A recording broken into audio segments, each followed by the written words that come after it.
सबको जय मसीह की। भाई भक्त सिंह की सेवकाई तथा उनके द्वारा लिखित ईश्वरीय भेदों का प्रकाश, अगस्त 19।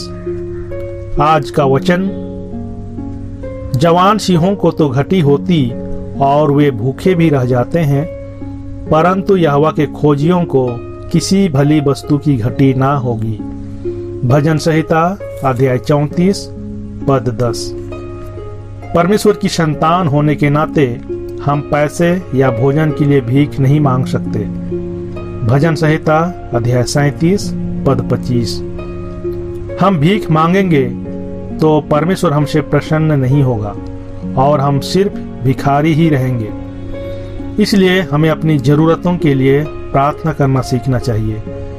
मेरे मसीही जीवन के प्रारंभ के वर्षों में परमेश्वर ने सबसे पहला पाठ जो मुझे सिखाया वह यह है कि मेरी आवश्यकताओं के लिए शब्दों से या संकेत से मुझे किसी मनुष्य को कहना नहीं है, सिर्फ प्रभु को ही मेरी आवश्यकताओं की जानकारी देनी है।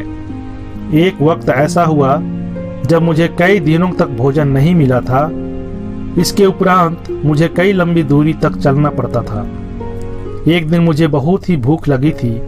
तब मैंने मेरे मन में विचार किया, मुझे बहुत भूख लगी है, मैं भीख मांग नहीं सकता, परंतु यदि मैं भोजन के समय मेरे मित्र के यहाँ जाऊं तो वह अवश्य मुझे उसके साथ खाने के लिए बैठाएगा। इन विचारों के साथ मैं मेरे मित्र के घर गया और जैसा मैंने सोचा था वैसा ही हुआ।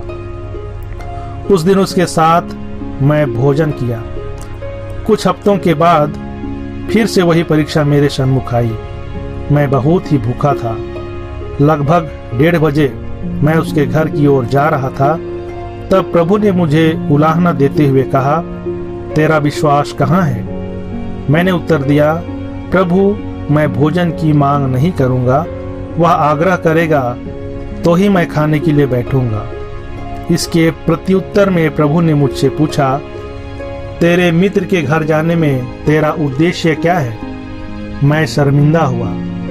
तुरंत ही मैंने प्रभु के आगे क्षमा मांगी। मैंने उससे वचन दिया कि मेरी जरूरतों के लिए मैं कभी भी किसी मनुष्य के पास नहीं जाऊंगा, क्योंकि वह स्वयं मेरी भरपूरी है। प्रभु आपके साथ रहे और आपको आशीष दे।